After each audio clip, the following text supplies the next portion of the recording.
Welcome to Die Hard on a Blank, the podcast where we explore the influence of Die Hard on action cinema, one action movie at a time. I'm Philip Cawthorne, and with me as always is Liam Billingham, and today's film is Crimson Tide. It's Die Hard on a nuclear submarine, not to be confused with the submarine from The Hunt for Red October. This is a nuclear submarine from the film Crimson Tide. Wasn't that also a nuclear submarine? Was it a nuclear? I don't remember anymore, but I feel like the nuclear is the important part. Yeah, I put that in there to make it seem like it was different, but it's actually the same. It's actually the same. But look, there can be as many good submarine movies as possible. Well, the two films are in conversation, and so it's something that we will talk about. As you are to helicopters, I am to submarines. You so love I'm a very, sub. very excited to talk about this movie. You love a good sub. I love a sub, and both the sandwich and the ship. And I'm particularly excited because we have a great guest, maybe the perfect guest, in my opinion, to talk about this movie. Isaac Butler. Hi, Isaac. Thank you so much for being here. Hey, Liam. It's wonderful to be here. Hello, Phil. Fun fact about me, I have an irrational fear of dying in the bottom of the ocean in a submersible that is collapsing or has sprung a leak, pinprick thing.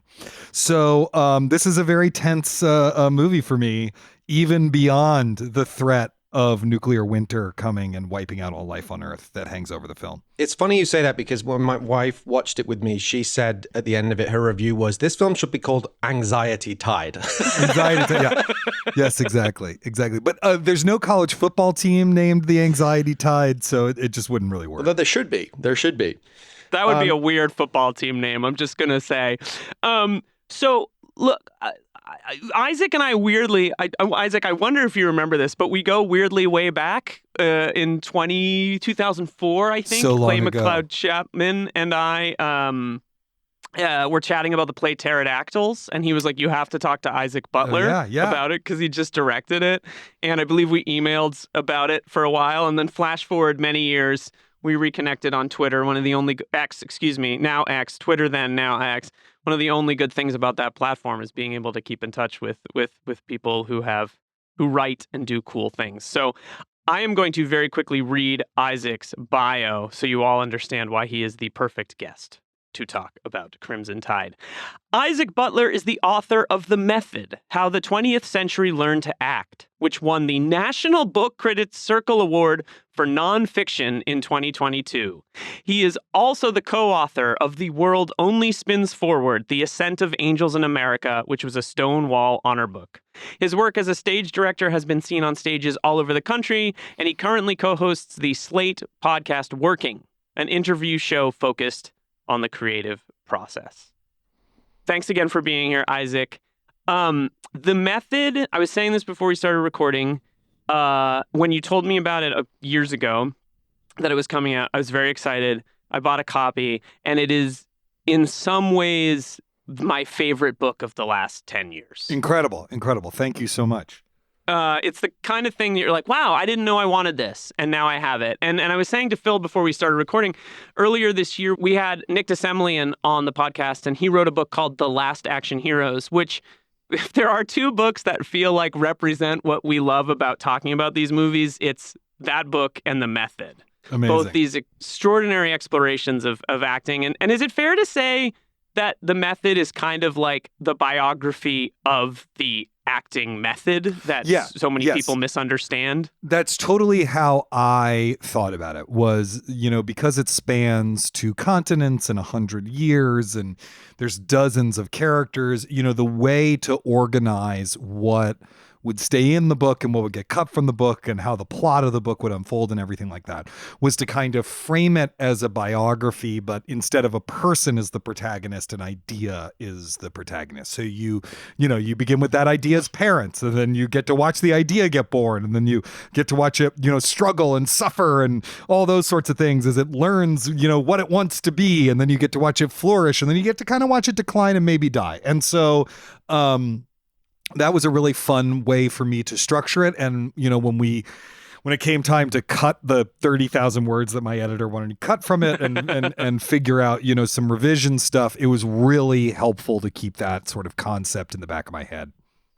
Right. It's like sort of the thesis that guides the editing process. Yeah, totally. Yeah. I think it's really important to set rules for yourself. I mean, it's also important to know that you made those rules up and you can break them if you need to, but it's really important to set rules for yourself and to kind of try to obey them and see how those constraints can kind of create or cause, the creative spark to flourish, which is, I think, actually somewhat coincidentally part of what's going on with the theme of this podcast, right? It's like if we constrain an action movie geographically and temporally, especially with this movie temporally, because the second half of it takes place in real time over the course of an hour, or at least feels like it's real time. I don't know if it's actually real time or not, but it feels like close. Feels close.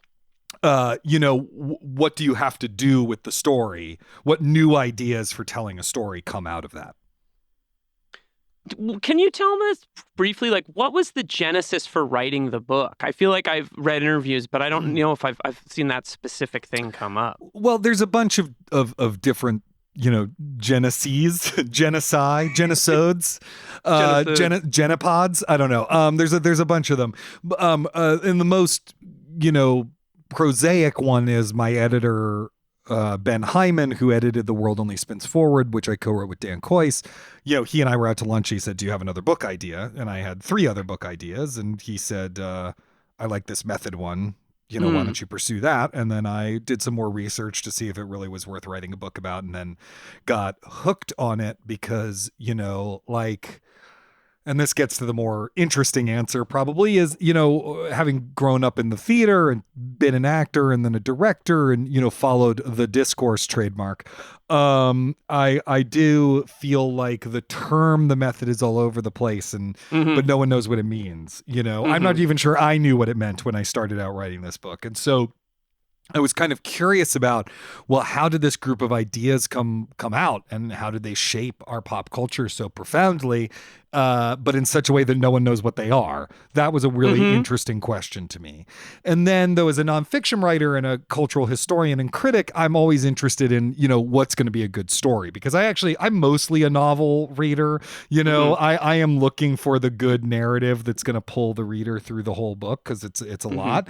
And when I started researching it and I discovered that every single person in this story is batshit crazy, and that there's a lot of like decades long feuds in it and, escaping the communists in Russia and, a war and blah, blah, blah, blah, blah. I was like, well, this is going to be great. Like this is going to be great because the story's so much fun, and you can get away with a lot in terms of wanting to inform people and teach them and bring them ideas if you can wrap it in a story that's entertaining.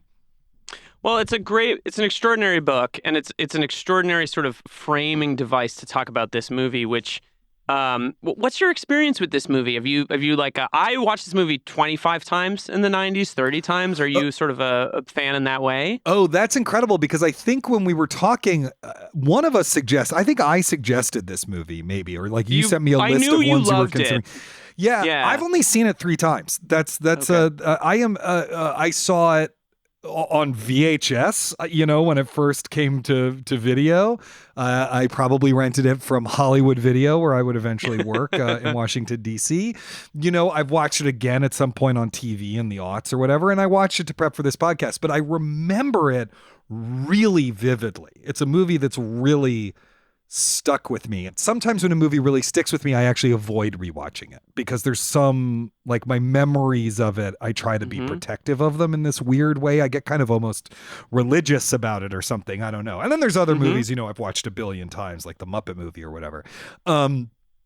And that was actually kind of helpful with this one for reasons we'll get into later, because there were some things that I actually misremembered about it. And being able to revisit and be like, oh, I thought it was this and that, and blah, blah, blah, blah, blah. But there's, of course you remember all the kind of, you remember kind of the great acting off moments of it.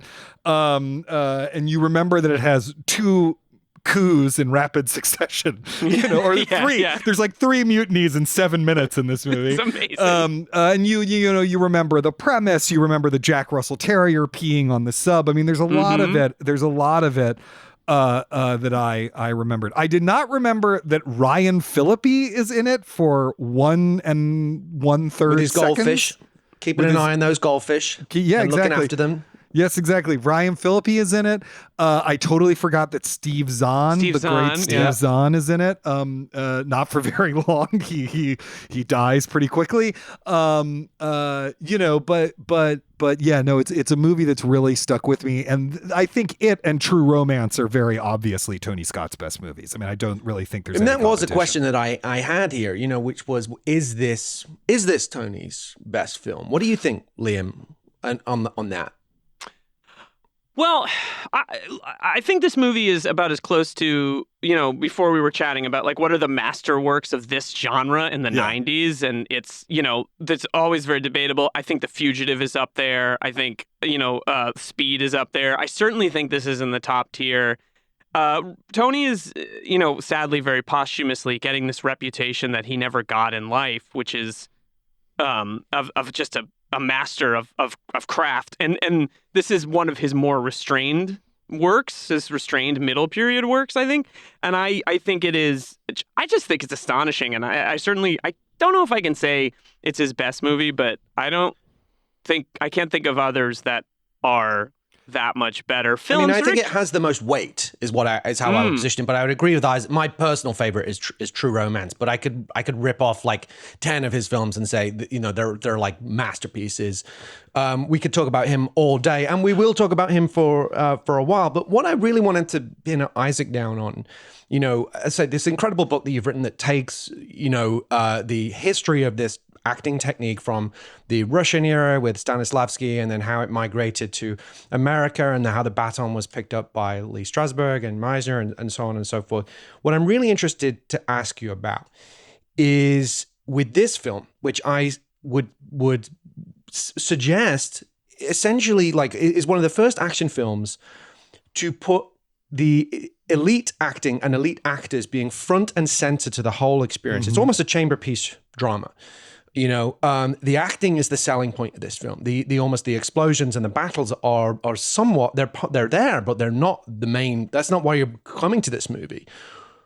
Where does this film fit within the history of acting and the kind of acting, the very specific techniques that you talk about a lot in the book? Where does this film fit along that lineage, along that kind of historical line? That's a great question. I'm not only saying that to stall for time while I think of an answer.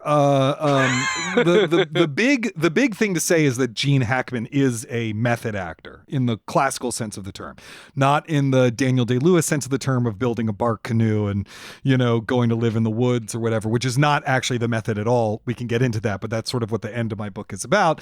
But in the classical sense of having studied the acting techniques and ideas of Lee Strasberg, which Lee Strasberg is in turn adapting it from the Russian director, actor, textile empire baron, and impresario and theorist Konstantin Stanislavski. And so Gene Hackman moves to New York after being Dustin Hoffman's roommate at the Pasadena Playhouse School, where Dustin Hoffman was voted least likely to succeed. He moves to New York. He studies the method. He auditions many, many times for the Actors Studio.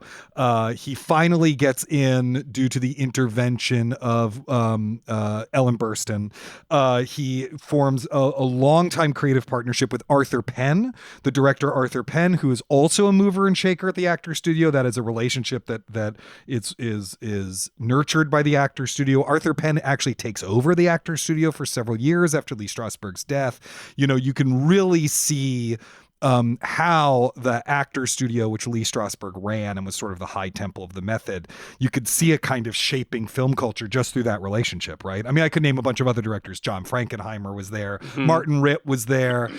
Sidney Lumet was there, et cetera, and so forth. But Arthur Penn and Gene Hackman worked together many times.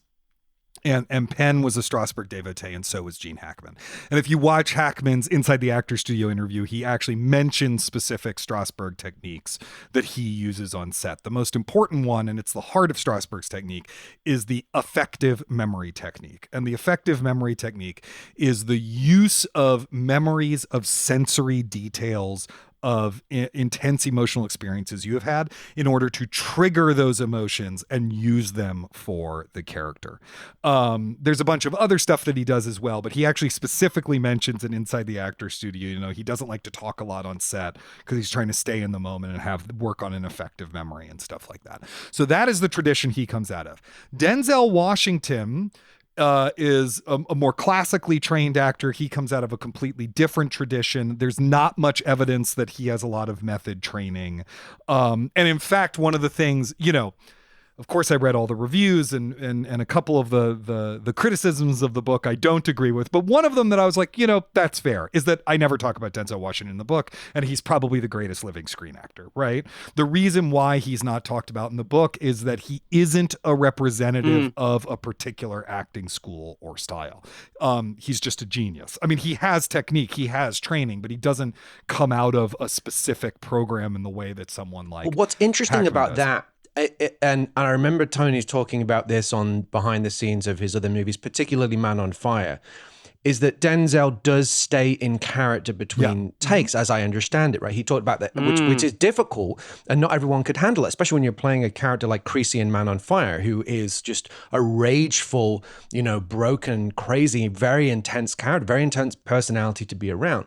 If someone is doing that, does that would that fall within the method acting like categorization? It's good that you asked that, because I want to be very clear here. The answer is no. The dominant popular understanding of the method is that answer is yes, that you're in character all the time, and you know, you're Robert De Niro on the set of Raging Bull demanding that people refer to you as champ, or you know, whatever it is. That's not how it works. In fact, Lee Strasberg, very specifically, I have several quotes from him in the book where he's like, don't do that. You know, he's like, that's not, you know, in Lee Strasberg's terms, you know, the prep to do a take or to walk on stage or whatever is called taking a minute. It's called Take a Minute. And it's literally supposed to be 60 seconds long. Stanislavski would say you get into character in the walk from your dressing room to the stage. You know, it's supposed to be a rapid process. How it arises, though, is connected to the method in that, you know, Strasberg actually didn't have basically any film experience until he acted in The Godfather Part 2. And so, but he was teaching a lot of actors who were working on film, and they were trying to figure out how to make these techniques that they had learned work on a busy film set where the actor in some ways is the last priority, right? It's like the lighting set, you know, they've got your makeup on, they've got the cigarette down to the right length for the shot or whatever. Now action, and you have to be ready to go. And so one of the things that evolved as a kind of workaround was just staying in character all the time. So it does kind of grow out of it, but he was very open about feeling like that was a misunderstanding of the technique. And if you did the technique properly, you wouldn't need to do that.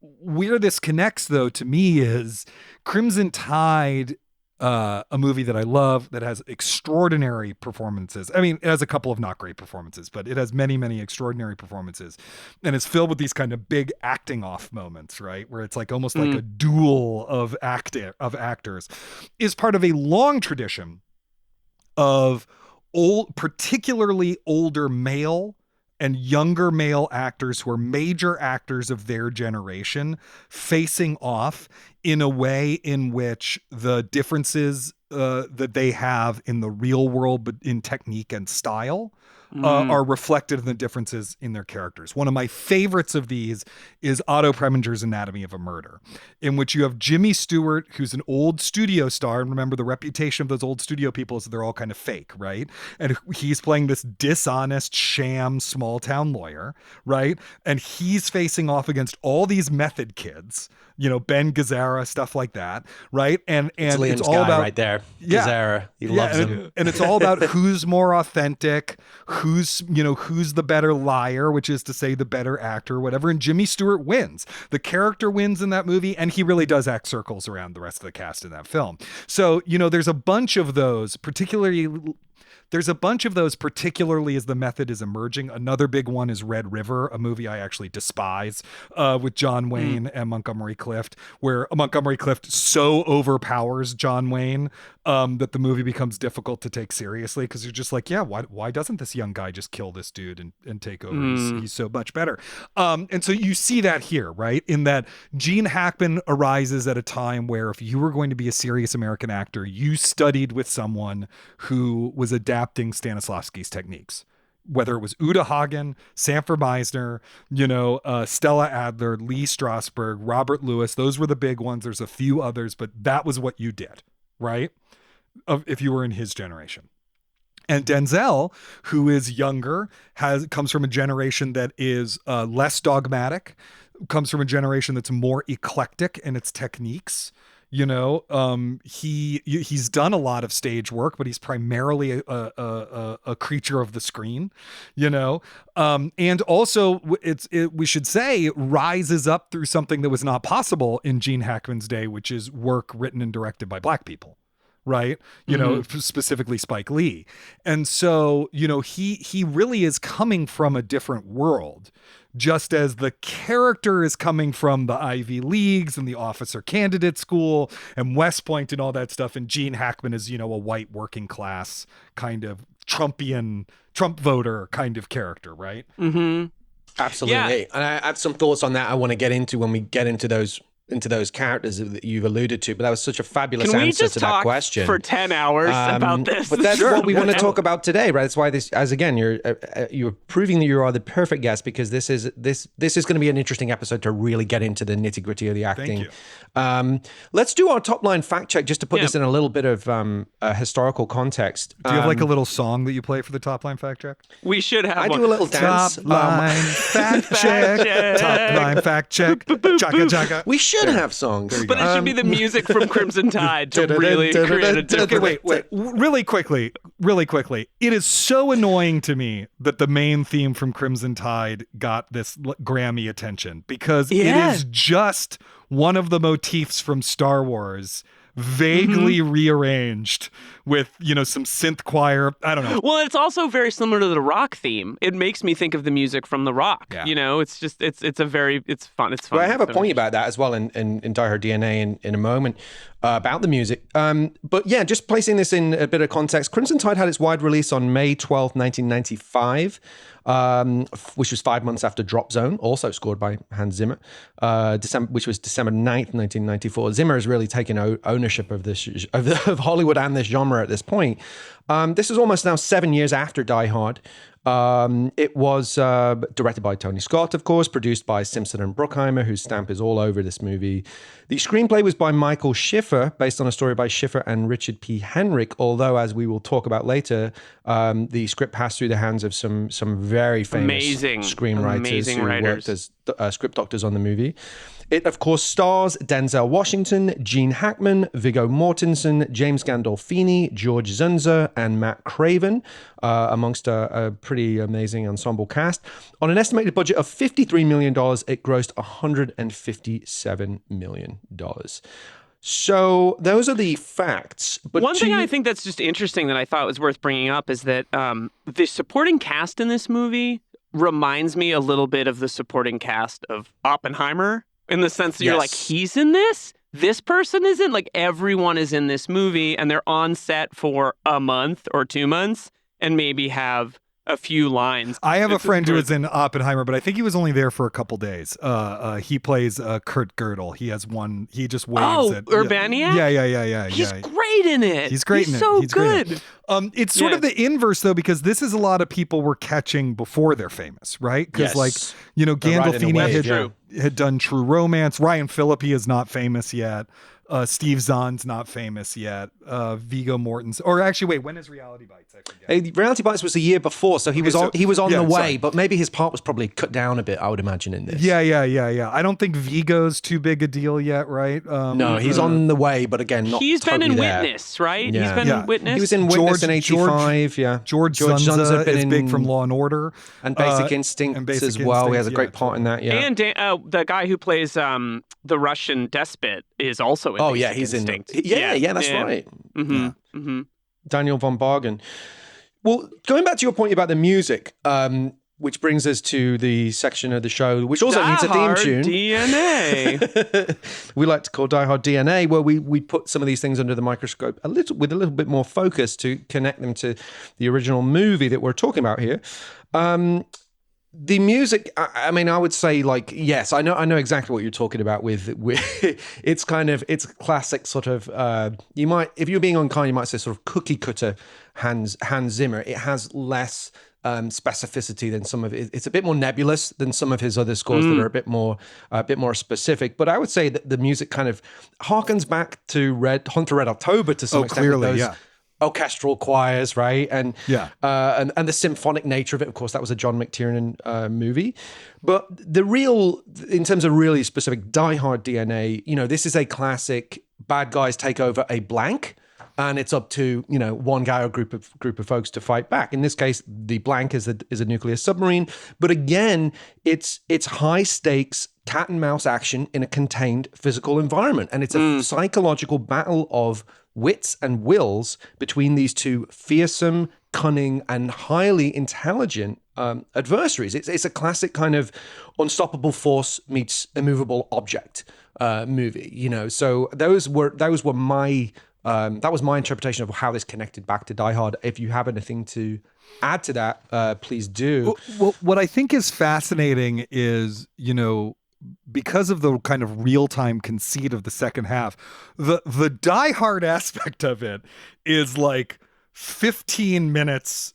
It's like the black tar heroin of Die Hard, right? It's like we've distilled Die Hard down into its purest essence. We're going to spend an hour setting up the premise on some level, right? And letting you get to know the characters. And then we're fucking shooting this into your veins and like pressing the plunger down. And in a weird way, I think that slow burn quality of it is why it's so effective. If it's been a while since you've seen this movie, you might remember the various takeovers of the submarine happening further apart than they do or being more of the movie than they are. But they are actually the third act of the film, right? It's true. And again, like Die Hard, it takes a long time to set up the characters, set up the interrelationships before, they kind of ignite the fuse, totally. as it were. Well, let's take a short break and then we can dig into this in a little bit more detail with Anatomy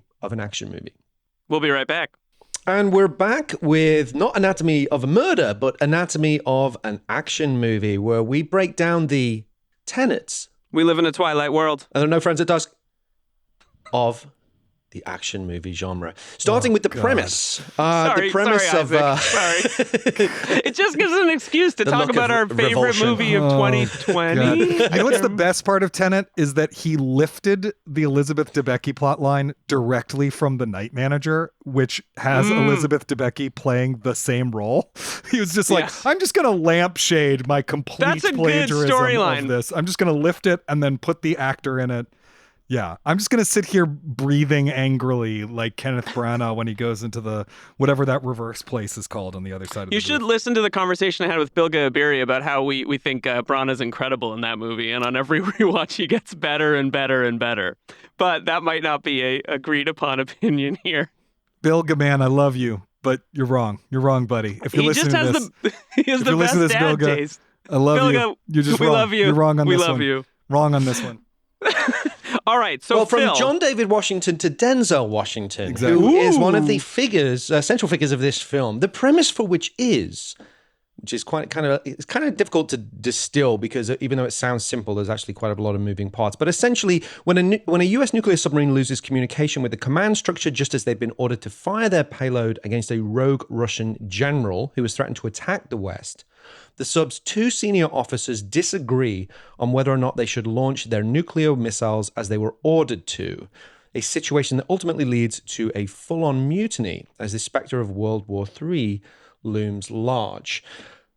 Pretty incredible premise. I read that actually Don Simpson saw a documentary on the Discovery Channel or something called Steel Sharks, that was about submarines, and the premise was actually built out of that, and then Michael Schiffer expanded it. And of course, it all really zeroes down to this incredible moral conundrum, which is at the center of this, which is they get the initial order, right, that says launch codes compromised, fire the weapons at the missile silo that has been seized by this renegade Russian general.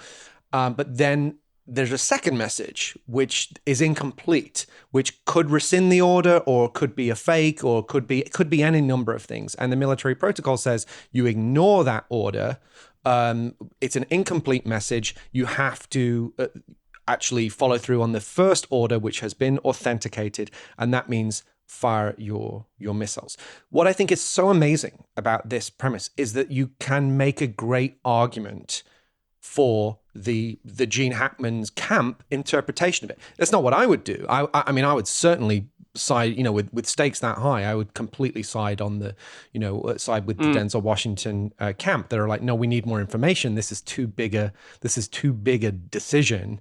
Whereas one of the things that was so interesting when I was looking at what Gene Hackman was saying about the character was like, he saw his character as someone that was black and white, whereas Denzel Washington saw the world in shades of gray, and he liked the simplicity of it, and that's how the military used to be, and now there's this ambiguity. But I think it's so fascinating that there is a moral conundrum that you could genuinely make a case for both interpretations are technically correct, which is kind of what Jason Robart says at the end.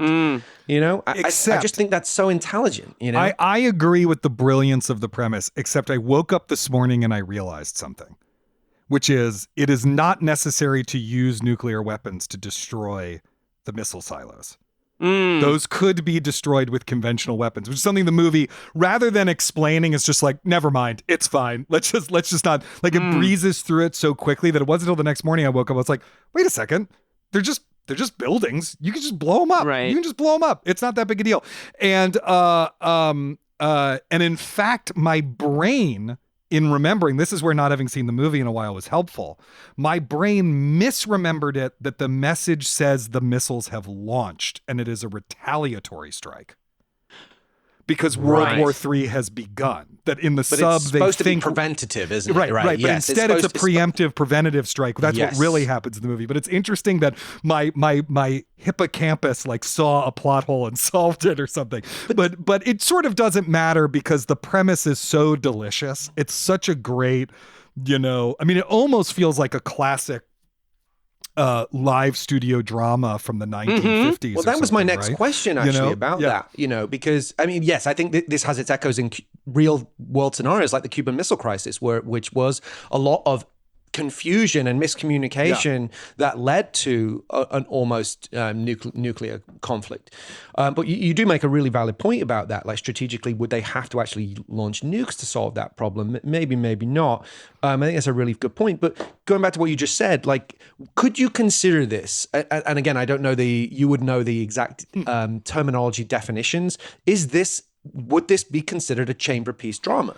It's certainly a marriage of the chamber piece and the action film, right? Or the suspense thriller. I'm not even sure action film is always the right category, although it has a couple sequences, the amazing when they're being hunted by the Russian sub and stuff like that.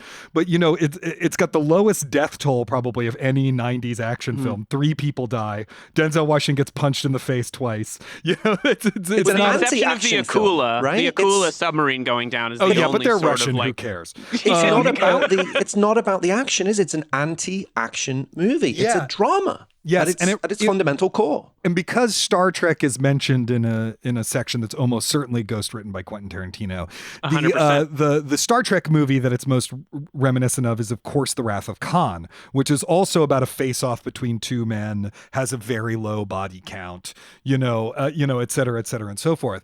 I think you can call it a chamber piece. It's within one location. Chamber pieces are often within one room, like 12 Angry Men. But it's within one location. It is all about the psychology of the characters. That's actually what drives everything is character psychology, so I think that's correct. And I think your idea that it's kind of an anti-action movie is part of what's really clever about it and really interesting that it's a Bruckheimer Simpson joint, right? right? Like they have a couple of these. There's the Ref. There's a few others where they're really departing from their mold in a fascinating way. And I wonder if part of the appeal for them with this movie is, we've done Top Gun, we've done all these other things. Let's do one that's like a quieter, acting driven kind of drama and less about, shooting people or whatever.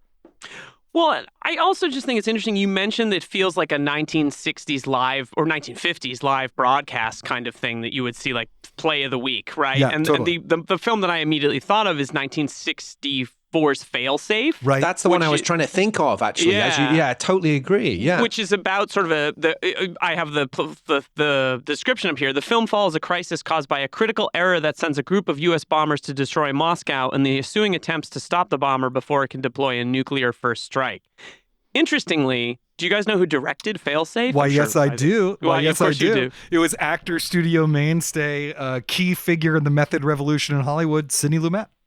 Exactly. And it stars Henry Fonda, Walter Matthau, and like Dom DeLuise and like a who's who of actors who I imagine come from a variety of styles and a variety of traditions. Yeah. I mean, well, Henry Fonda is really interesting as well because, of course, Jane is one of the most important method actors of all time.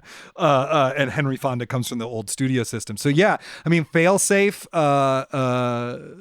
to 7 Days in May was another one that I thought of, right? There was also one of your guys, John Frankenheimer. John Frankenheimer. I love 7 Days in May. That's a great movie. That's part of his kind of loose paranoid trilogy with Manchurian Candidate and Seconds, the craziest movie of all time. Frankenheimer. Yeah, I mean, those kinds of thrillers that are still kind of character based. It's sort of a political thriller as well. I don't know. They're very juicy. I love them. Yeah, they are really good. And those, I don't think there's like a modern action movie culture without John Frankenheimer, honestly. Yeah. I think he's like a bridge from the classic drama to the And of course he worked with Hackman in French Connection 2. Right. Which is amazing and has that I think it's a really good movie. Ending ever. It's a really good movie. Anyway, the ticking clock. You want to talk about the ticking clock? Okay, can I ask one question? Maybe this should go somewhere else, but I'm curious because you all have done actual research on this movie and I'm just some jerk who wrote a book. Okay. Did the set tilt? Did they build a tilting set? Because there are moments where they're like walking uphill across the sub. I think it's called a gimbal. I think it's called a gimbal, right? Yeah. They did the same technique with Hunt for Red October, where yes, it tilts. Because I was either like, these guys are the greatest physical actors of all time, or they've built a tilting set. Okay, good, great, glad to have that. It's pretty authentic. I gather they were pretty diligent about making it geographically accurate to actual nuclear submarines for authenticity's sake. They tend to be, Simpson and Bruckheimer do tend to be quite, I mean, their movies tend to be, a lot of them are about the military, right? Like Top Gun, this movie, The Rock, Black Hawk Down. That was after Simpson are passed. But, they are quite into their military verisimilitude. The ticking clock of this movie is really, can Hunter prevent Ramsey and the sailors who are loyal to him from seizing control of the submarine and firing the nukes, even as the damaged sub is essentially blind, deaf, and debilitated. So it becomes, as you said, it's like coup, counter coup, another counter coup, for to seize control of the launch codes, which again isn't a million miles away from Hans Gruber and Give Me My Detonators, you know? So it's an incredible ticking clock. But what's great about it as well is that we are, to the Chamber Piece drama point, we're in there. We never see what's above the surface. And if you did, I think the air would be let out the balloon. We are in the sub the entire time. We have the same information that the characters have, the same lack of information. Yep. We have no idea whether they should launch, whether they shouldn't launch, what the consequence could be if they don't launch, what that could mean if they had the opportunity to prevent this rogue Russian general firing nuclear weapons at the West and they didn't act. We have none of that information, which makes it's just so compelling. I mean, do you guys have a favorite scene in this movie? There's so many. There's so many that are great. I actually love all the stuff prior to the ticking clock starting, Yeah. where you figure, where although they never say it out loud, you realize that the Gene Hackman character and the Denzel Washington character despise each other, right? Like all the stuff that sets up their antagonism, the conversation about Hiroshima, right? The part where they have the fire and Hackman, orders them to do the test, and Denzel Washington's questioning him, and then, Gene Hackman says, "Never question my authority" in front of the crew. All of that stuff where Hackman and Washington are testing each other is probably my favorite material. Most of my least favorite material is actually the openly Tarantino stuff. I can Interesting. I think that, like, one of the great things about those 90s films, those 90s action films, think of The Fugitive as probably the best at this, is the idea that anyone who has more than 3 lines is going to have a distinct personality, right? We're going to cast an interesting character actor to play them. They're going to have some kind of quirk. There's going to be something going on with them, whatever it is, Yes. This nurse has 5 lines. We're going to have her played by Jane Lynch, and we're going to have her wear a pink triangle pin so the audience knows she's gay. It's like stuff like that.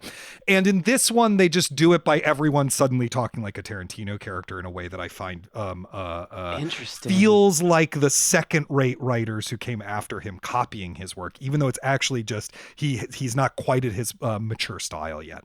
So I find the Silver Surfer conversation pretty annoying. I find the James Gandolfini having a comprehensive knowledge of submarine movies to be something that makes no sense with that character. And I actually agree with Denzel Washington that the racialized conversation about the horses at the end of the movie is a mistake.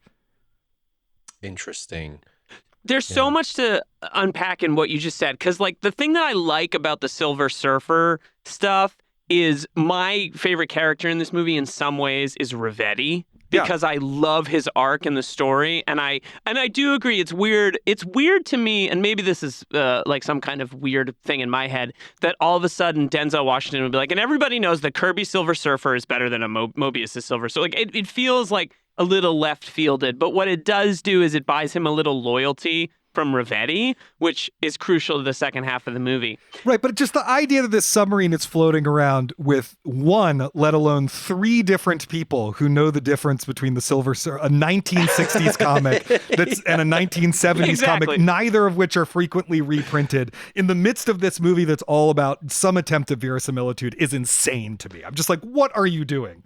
The one thing I like about Gandolfini's knowledge, and I agree with you, it's weird with that character, is that it does the thing that Die Hard does, which I think at the time was, in Die Hard's case, was really revolutionary. When Bruce Willis says, enough firepower to orbit Arnold Schwarzenegger, it steps outside of the, like, movie world. Right. And I wouldn't say it quite becomes meta, but it sort of sets up this world where, like, pop culture exists in these movies. And I like that and I certainly not to credit to Tarantino with it, because other people did it before, but it gives it that, like, these are guys of a certain age and a certain generation. But I agree, it makes no sense with. But to that point, there's something I want to pick up on, which pivots back to a point I wanted to make earlier, because the other thing that Hans Gruber references is Rambo. He calls him, and you mentioned John Wayne earlier as well, and he says, just another American who thinks he's John Wayne, Rambo. And I wanted to bring it back to Rambo and to First Blood, which has been on my mind lately because I just revisited it. And it's actually very similar in its setup to First Blood, which was the precursor to Die Hard, because you have these 2 characters, and you alluded to this earlier, right? They're actually both veterans. They're different generations. I'm talking about Stallone as John Rambo and Brian Dennehy as the Sheriff Will Teasel. Will Teasel in First Blood is a Korean War vet, and Rambo is a Vietnam vet. They are generationally different. In the book, it's a little bit more like there's a fatherhood aspect to it that also exists here. Like, Gene Hackman is old enough theoretically to be Denzel Washington's father, potentially. That's similar to the situation with Dennehy and Stallone in Rambo. They also, the author talked about that movie as being like, and you said this earlier with Hackman as like a Trump voter, that Dennehy is like a Republican and Stallone is a Democrat, right? Like and this film, I think, is it descends from that lineage again with these 2 like really, really strong, forceful actors that represent different things. And then, as you also just touched on, there's also the racial component, which is kind of a bit is sticky and it led to this disturbing. Really, it's really like nasty and unpleasant. And of course, it's assumed and understood that Tarantino wrote that, and that caused an issue with him and Denzel Washington for a long time. They eventually buried the hatchet. But let's talk about Denzel Washington. Let's talk about the hero, Denzel Washington as Lieutenant Commander Ronald Hunter. Where does this rank? I mean, this was him moving into the action genre. Right. We talked about Ricochet a little bit, where he'd done a sort of scuzzy action thriller that we're kind of partial to, but he'd done pretty prestigious films. He'd done Glory, won the Oscar. He'd done all of these important Spike Lee films, in particular Malcolm X. Now he was about to begin his 5 collaborations with Tony Scott. Where does this rank for you as an expert on acting, on Meisner, on method acting, right, among his greatest performances? I mean, it's hard to be like, what's the greatest Denzel Washington performance? I mean, that's a whole other podcast. For my money, it's Malcolm X and Fences are probably his 2 best performances. But then you look at like, some of his lighter weight stuff like Mississippi Masala and stuff like that. And, I would say that this is definitely, I think, the best of the 5 movies he made with Tony Scott and the best of his 5 performances with Tony Scott.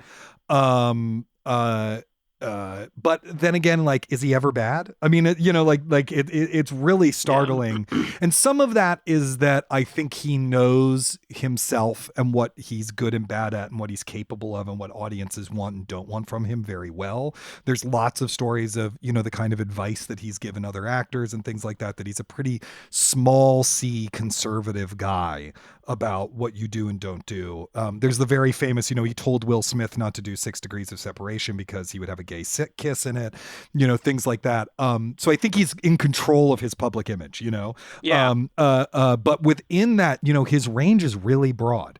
And I can't think of a movie where he's not good. I'm hard pressed to find one where he's not good. But this is probably my favorite of his action film performances for sure. Yeah, and it sort of sets the template and defines a whole side of his career that comes, right up. He does 5 movies with Tony Scott. Right. Yeah. And then, and then that pays off again in Inside Man, where he sort of brings that back to Spike Lee. There's things about that movie that I don't love, but he is unbelievable in it. Unbelievable. He's so it's funny, also a Die Hard so type movie. Absolutely. Heist contained, like, is again, that on the cat list, and mouse Phil? shit. Absolutely. I can't wait. I love that movie. The scene where he's talking to the Arab American guy and the guy's talking about being racially profiled and he just smiles at him and goes, yeah, but can you hail a cab? Like, it's like a perfect New York City moment. It is, there's so much life experience that's just distilled in that one line and the look he gives him. The Denzel Washington half smile is one of the great gestures of screen acting. It really is. As is that weird kind of droopy thing he does with the left half of his face. I mean, it's like, he's incredible. He's always incredible. I would put this, again, I would say this is probably my favorite of his action film performances. But you would have to go to his dramatic work to get my favorite, Yeah, I mean, Washington. There's so many incredible. He's exceptional in everything. And what I think, just pivoting us to our next point, is that Denzel Washington said that the 2 greatest actors he's ever worked with, one is Dakota Fanning, funnily enough, in Man on Fire, and the other is Gene Hackman. So now I had been. Was he on a publicity tour for Man on Fire when he said that, or was he probably? Because that's the sort of thing, when an actor's like, I have 3 favorite scripts, and the third one is whatever one they're working on. It's a great soundbite, right? Come on, man. But bringing us to our antagonist, Gene Hackman as Captain Franklin Ramsey. One of the things I've been thinking about a little bit with this show, and one of the movies I enjoyed going back to the most out of all of these wonderful movies was Narrow Margin. And I think it was because I just loved spending like an hour and a half on a train with Gene Hackman. And I think I've come to the conclusion that Gene Hackman is actually my favorite movie star. Now, wait, are you a dad? Yes. So I think, once you're a middle-aged dad, I'm a middle-aged dad too. I think once you're a middle-aged dad, as soon as you're a middle-aged dad, they send you an early issue of the AARP newsletter, and there's a little card in it that says member of the Gene Hackman fan club. I think it's just a thing I'm looking forward to getting that. It should be. Hopefully it's probably in the mail. My father-in-law's favorite actor was Gene Hackman. It's also, it goes back for me to like Hoosiers, which was called Best Shot in the UK, and that has like I have a very powerful relationship with that movie. I love that movie. I love that movie. Dennis Hopper is so good in it. So good. Gene Hackman's so good. The ending with the where they're, due to segregation, which they haven't really been talking about the whole movie, and then at the end they're like, oh, we're playing a black basketball team now, is such a brilliant, like, ripping the curtain back from what's really going on. I don't know. Hoosiers is incredible. It's amazing. Well, my question for you is, why is he so special? So that's a good question. Part of it is that there's a kind of braiding together of gruffness and sensitivity that I think is really fascinating. He has that. There are certain non-negotiables with him as an actor, and one of them is the speaking voice, right? You're never going to see Gene Hackman be an Australian dandy or something. Like, that's never going to happen, right? He has that kind of gruff voice that's in everything, and that kind of snarl to him that that he's capable of being really scary. Like, you could just tell that's like not a guy I want yelling at me. That would be an unpleasant experience. Scary. Like scary in the way that a angry drunk dad is scary. Like that kind of personally scary. But then there's also like a great sensitivity and delicacy and nuance that he brings to everything he does.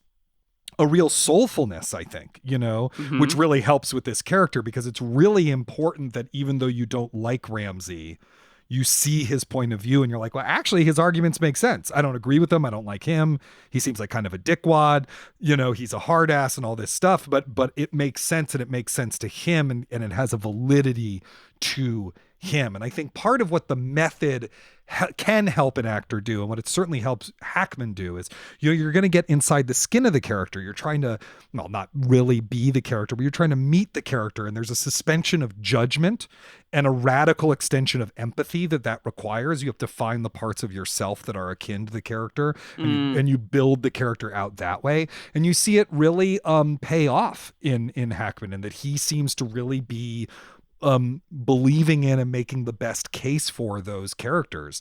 And so there's something extraordinarily compelling about that, I think. And I think that's even true in something like Royal Tenenbaums, one of my favorite movies, one of my favorite performances by him, where, the script and the mise en scène are providing the irony in that performance. He's not being ironic.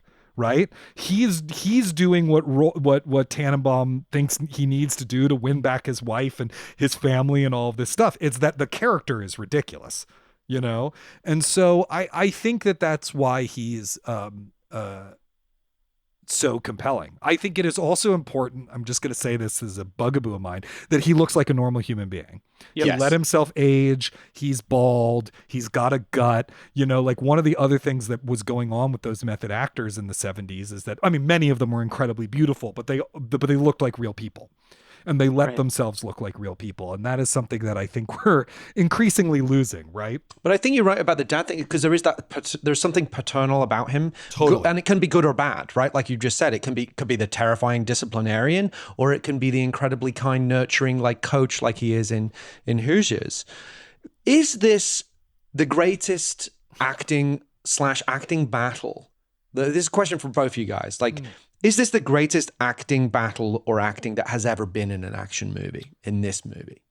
Ooh, that's interesting. Interesting. I'm trying to think. Oh boy. The action movie genre is so capacious, and it's been with us for so long. It's certainly my favorite. This and the, Tommy Lee Jones, Harrison Ford pairing in The Fugitive, if we're thinking about the 90s. But the important thing about that pairing is they're never on camera together. Right? Absolutely. Again, like Die Hard, they're separated from most of the movie. The performances, all of the performances in The Fugitive are brilliant, but it's not actually them face to face. In terms of these kinds of face to face confrontations, I think there's very few that beat it, I would say. What do you think, Liam? Yeah, I mean,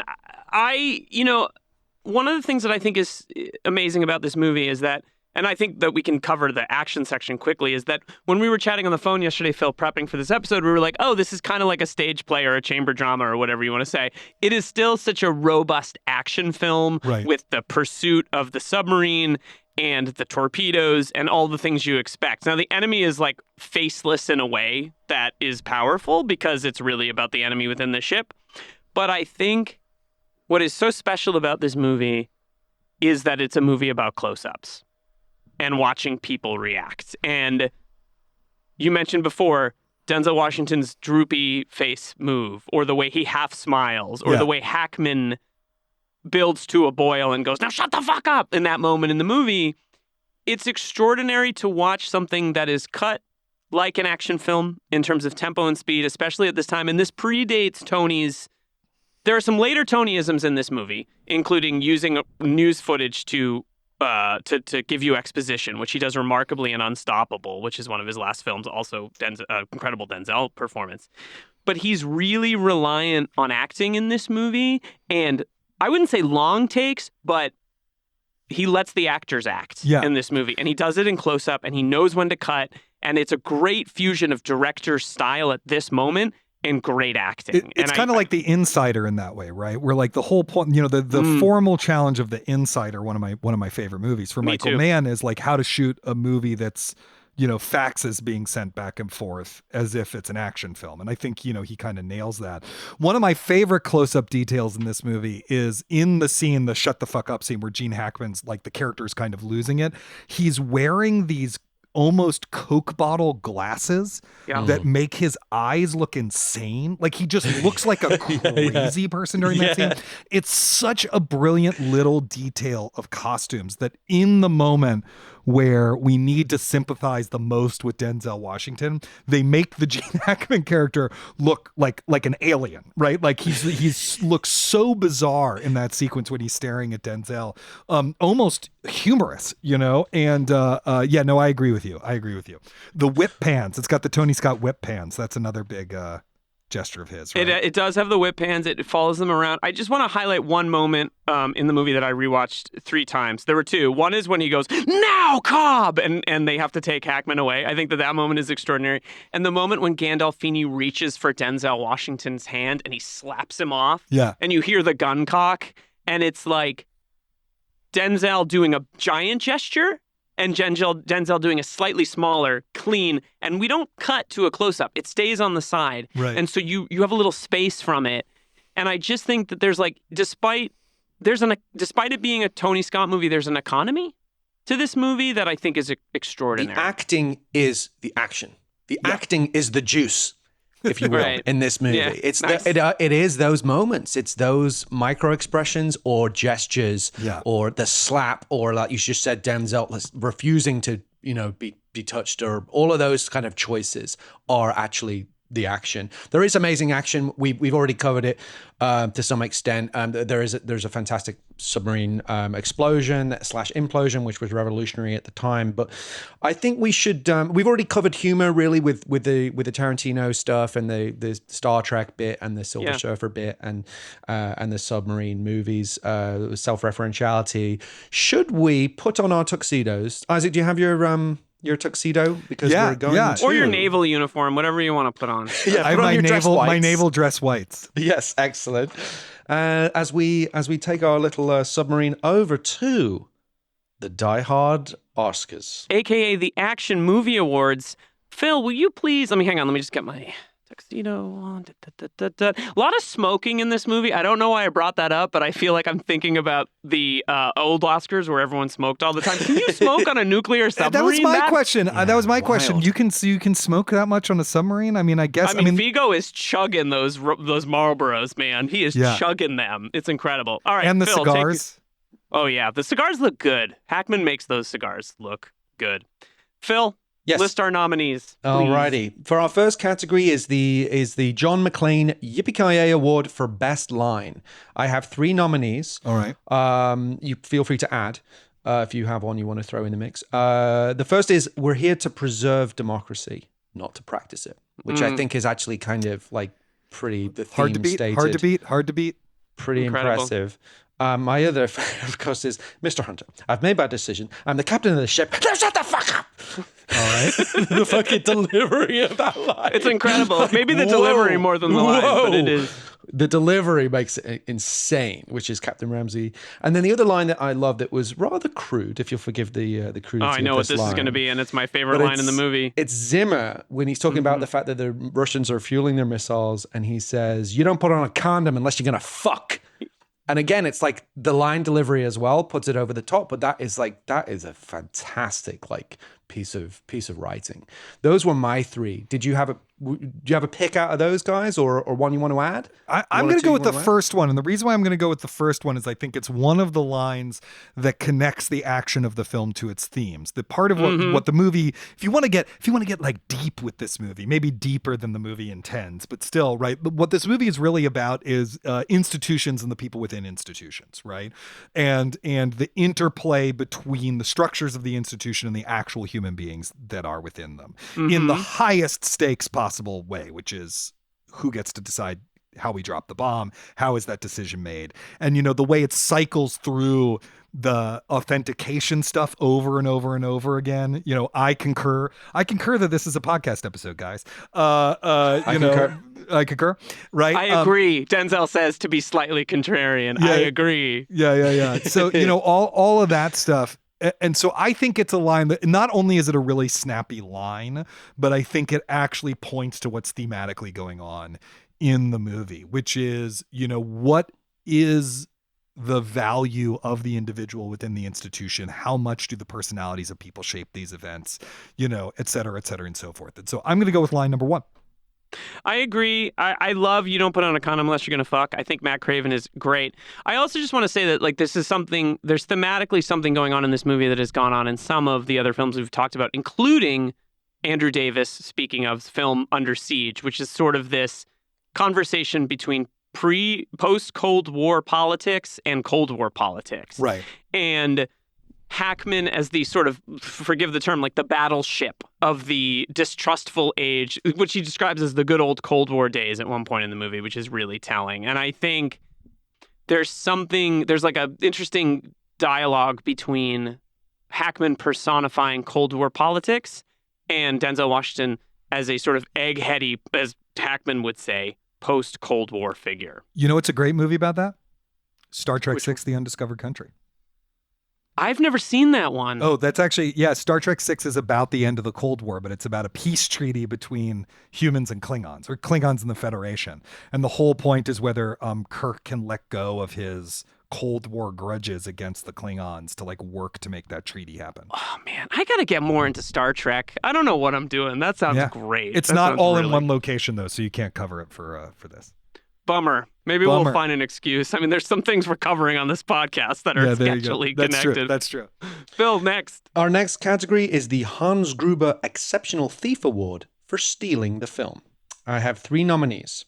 George Zunza as Cobb, the chief of the boat, Walters.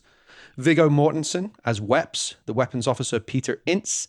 And the aforementioned Danny Nucci as sonar supervisor, Danny Rivetti. You put Viggo on here, really, and not Gandolfini? He's coming up in our next category. Okay. Because I actually am very underwhelmed by Viggo in this film. So I'm gonna give it to. I'm underwhelmed by Viggo in most movies. I mean, some of that's just as an actor. I just think he just doesn't do it for me. I'm not gonna claim he's a bad actor or whatever. I just think I don't, with the exception of History of Violence, I do not. His work that just might be his greatest performances too. He's amazing in that movie. Yeah. So I'm going to say Rivetti. Clearly, I'm going to say Rivetti as well. Do you think the moment where Denzel thanks George Zunza and he's like, "Fuck you"? This, this is these are the rules. That's why I did it, because he loves the Gene Hackman character. The Gene Hackman character is like a father to him, and he doesn't know this guy from Adam. Is a really incredible moment, and he really makes you feel Cobb's dilemmas in the movie. But he's so good. He's so good in it. Great. But if we're going to talk about, a guy who comes in and just through pure charm yanks the movie away from everyone else, it's Rivetti. Danny Nucci's great. I also think it's fair to say, use that old time expression of he's the heart and soul of the movie, which is this kind of, at this point it's kind of a cliche, but there's an argument for all three of the people, as you just said, being the heart and soul of the movie. The loyal Cobb, the sort of young upstart Nucci who forms this bond, and then there's Weps, who midway through the movie has to deal with like the trolley problem and decide if it's worth one person dying or a million people dying. Like I love that in the 90s an action movie could have like a trolley problem in the middle of it just as a treat, like a fun little like, He also looks like great. Guile from Street Fighter 2. He does look like Guile. So it's like you've got Guile from Street Fighter 2 deciding the Sonic Boom. Yeah, deciding whether mankind lives or dies. That is very good. Phil, good choices. Gruber? Yeah, let's move on to the Dick Thornburg Award for Dick of the movie. I have 3 nominees for you. All right. Matt Craven as Communications Officer Lieutenant Roy Zimmer. Ooh. Daniel von Bargen as Vladimir Radchenko, the radical Russian leader. And James Gandolfini as Bobby Doherty. Okay, I'm going to make my case for Gandolfini, beyond the fact that it's Gandolfini and he's great in everything. Even with that preposterous Southern accent and Get Shorty, he's still delightful. It's the look when they find out that what the second message says at the end of the movie, and it cuts to Gandolfini and he looks like he's upset that World War III isn't going to start. He's like pissed. So pissed that we're not going to nuke Russia. I actually laughed out loud. It's such a delightfully weird moment that like even Gene Hackman's character is kind of relieved to be right. He doesn't like that he's wrong, but he's like, all right, I was wrong. We can live with this or whatever. And James Gandolfini's like, I'm just so mad we didn't get to nuke Russia. So he gets the biggest dick of the movie or whatever. I agree, but I want to throw a quick honorable mention to the guy who gets into a fight with Rivetti about the Silver Surfer, whose name I forget, but he sucks. Yeah, and they all love beating him up. The scene where they beat him up, they're just like having such a great time beating him up. Yeah, but Gandolfini, I mean, it's not our second movie in a row, but we just covered him on Terminal Velocity, where he plays a Russian agent with a New Jersey accent, which is an interesting one. It's very, very. Well, you're right. He is a total warmonger, and he says Russia. In that opening scene where you're talking about, where he's like, they're talking about Hiroshima, and he's like, yeah, we should be dropping nuclear bombs. Like, he's like into it. He's also smiling when they do this Lipinsanner horses stuff. Like he's clearly, he's just a piece of shit. He's a nasty piece of work. All right, he's really good though. Can we return to the Lipinsanner horse stuff? Because I just want to say, the final scene of the movie requires us to be capable of some kind of compassion for Gene Hackman's character. And it is impossible to do that after that scene. I had that thought. The fact that the conflict is racialized is subtextually all throughout the movie, right? There's those amazing shots when, I forget who the black officer is who arrests Denzel Washington. Westerberg, right? Westerberg, where they look at each other and the look of betrayal on Denzel's face. Like, it's already there in the movie. You do not have to have Gene Hackman out of nowhere do this, like, by the way, I'm also a big fucking racist, right before the sequence where we're supposed to see that he's like a man capable of honor. I don't agree. Supposedly Denzel's Washington's problem with it was he thought the sequence was itself racist and was angry at QT for that. Like, I don't necessarily agree with that. I just think it doesn't belong in the movie. Yeah, I had the same thought watching it last night, which is that it makes that final scene, which should redeem to some extent, if that's the right word, redeem Hackman's character. It makes it hard to swallow a little bit. Yeah. Even though they're both incredible throughout, and they're incredible in that scene, even if that scene doesn't work. But it unbalances the movie in a way that is slightly hard to recover from, even if that last scene on its own feels as though it works. Agree. We're skipping best death because there's no funny or interesting or exciting deaths in this movie, which means I can't do my Marco impression. Unfortunately, Marco perished on the Akula this time. He didn't make it. It is sad that my boy Steve Zahn doesn't make it through much of the movie. Yeah. I love Steve Zahn. He's so good. So yes, sadly, Marco is not available this week as he is on the Akula, but don't go anywhere because after this break, we'll be wrapping things up with the Double Jeopardy trivia quiz. We'll be right back. We're back. Phil, quiz us. Yes, all right. I'm going to dive right in. We've got 3 questions for you. No method acting questions because we have the king of method acting, on the show right now. We'll see. Okay. So, Isaac, the rules of engagement are you have 3 trivia questions. You get 1 clue. You can phone a friend, aka you can phone Al Powell, and you can choose whether to collaborate with Mr. Billingham or compete with him. I concur that I will be collaborating with Mr. Billingham because I just, first of all, I'm just not that competitive a dude, and second of all, I will get smoked if we if we compete. I don't know. Well, I like thank this. you, Mr. Butler. I was hoping for some sort of Hunter Ramsey style conflict, but I like this because we're a warm and fuzzy pod. Now, Butler. Can you give me the authentication codes for these questions? Can we verify the authentic? Beta. All right, here we go. Question number 1. Go for it. Which member of the Crimson Tide cast served in the United States Navy during World War II and was assigned to the heavy cruiser USS Northampton as a radio man 3rd class? Jason Robards. Nailed it. Yeah. Of course. I watched a documentary about. By the way. Robards. Jason Robards is interesting. He pops up. I think if he doesn't pop up, forgive me, it's a long book, so I may not remember if I cut him from the book or not. Jason Robards was an up-and-coming acting star. He was very well known. He's really interesting because he was the leading man of the first acting company at Lincoln Center. Which yeah. So what happened was eventually Elia Kazan, who founded the Actors Studio and hired Lee Strasberg to run it, he leaves the Actors Studio to co-found the Lincoln Center Theater. Okay. And it's him and the producer, Robert Whitehead. And they have this idea that it's going to be a rep company with an ensemble and stuff like that. And Jason Robards is the star actor of that company. So he actually does have a minor part. The reason why I knew the thing that you said was I saw a documentary on Pearl Harbor narrated by Jason Robards. And at one point, he's not talking about his own experience, except for one point where he talks about the "this is not a drill" communique. And he says, I copied that order as a communications officer aboard the blah, blah, blah, blah, blah. So there's a brief moment where he mentions it. And that was how I knew that. There you go. Very impressive. By the way, Gene Hackman also was in the Marine Corps for 4.5 years as a field radio operator, but it was shortly after World War II had ended. Question number 2. In the Tony Scott directed Crimson Tide, Viggo Mortensen plays Navy weapons officer Peter Ince, who is largely a mild-mannered character. But in which Ridley Scott directed film does Mortensen play the ferociously intense Navy Command Master Chief John James Ergale? Oh, shit. Is it Black Hawk Down?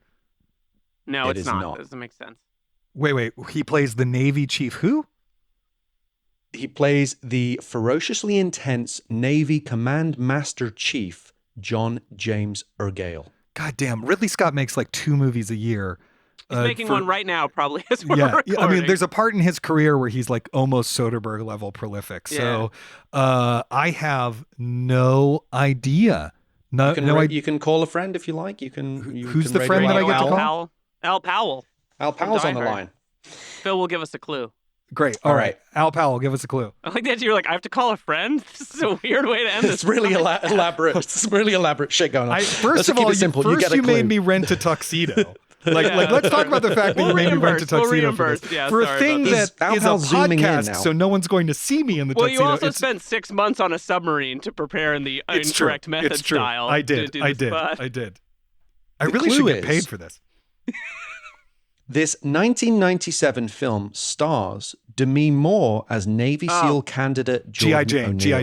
Jane. Yeah. Is correct. And by the way, yeah, G.I. Jane fucking rules. And Viggo Mortensen is amazing in this movie. It's Ridley's most Tony Scott movie. It has a really bad reputation, but it is a fantastic, legitimately awesome military action also movie. The greatest use of suck my dick in movie history. Oh, it's so good. Yeah, I love really G.I. Jane, so I just wanted to give it a shout out. Can I say, though, the greatest needle drop in the Scott brothers filmography is Exhibit's motherfucker in Domino.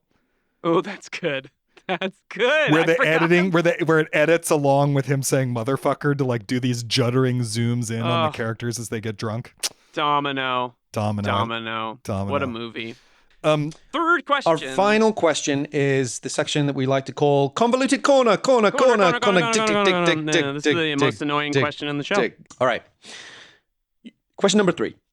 You may be surprised to learn that Crimson Tide is not the first film that both Gene Hackman and Denzel Washington appeared in.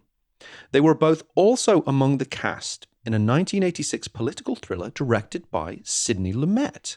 However, they never shared a scene together. Can you name this film? Ooh. 80s Lumet is not a specialty of mine. Yeah. I'm actually in the same boat. It's Clue. It's a toughie. The clue is It wasn't Clue, Liam. Oh, come well, on. that was close. I think it was 1985. The clue is this film stars Richard Gere as a political consultant, and its one-word title reflects the central theme that it is exploring. Oh, man. No, I don't know. I got nothing. What is it? Yeah, it's a film called Power, which is available on Tubi and is terrific. It's Interesting. like the network of political consultants and the political kind of like power brokers. Right. It's great. Final thoughts? Anything this you guys movie. want to add?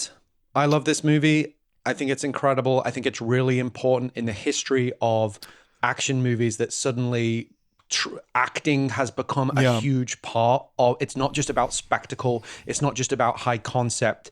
It's actually now acting is a front and center, and that is a trend that kind of continues with Jerry Bruckheimer and Don Simpson, mainly Bruckheimer because Simpson passes the next year, I think, or this year, with The Rock, where acting is front and center, and then even films like Face Off, which I would say is almost like kabuki level, but it's still an acting jewel, right? I love Face Off. I love it. I love it so much. Yeah, it's one of the. I wrote about it for a piece that's going to come out in the New Yorker online about Nicolas Cage soon. I'm a huge fan. This is what I will say. I do think that the movies of this period have a lot to teach the somewhat moribund action cinema of today.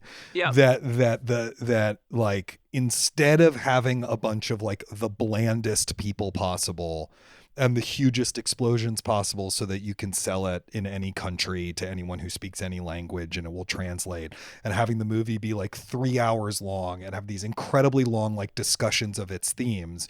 You can have a movie that is under 2 hours long that has some really well choreographed sequences, but is mainly actually about the characters and reveals its themes more implicitly and is just about like really high end craftsmanship.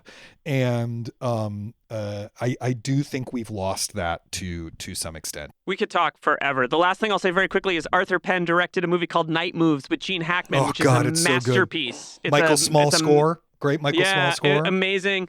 One of the great unheralded movies of the 70s that everyone should check out. Isaac, this has been great.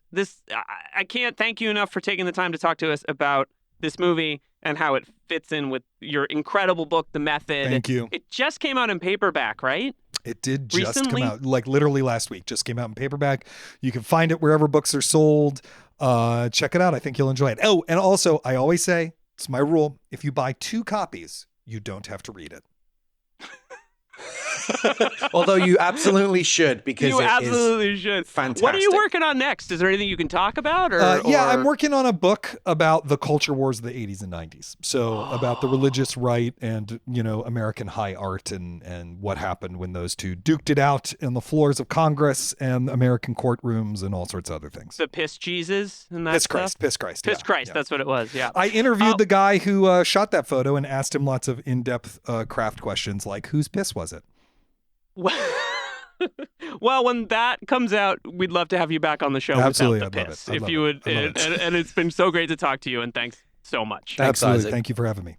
Thank you, Isaac Butler, author of The Method: How the 20th Century Learned to Act. Guys, I'm not kidding. When we finished recording just a minute ago with Isaac and chatted about it, I am sort of emotional that this book exists. For the reason that I think, as someone who spent there, I went to acting school and I studied acting and directing and sort of spent a big part of my life really invested in that world. And I'm still invested in that world. And I worked at a Hollywood company. And I think sometimes people, regular folks, which is, understandable, only see the end product. And the process through which the method came to be is one of people of heartbreak and war and revolution and immigration and just tragedy, but also like just beautiful human spirit. And I think Isaac did the very rare thing of connecting an idea in the arts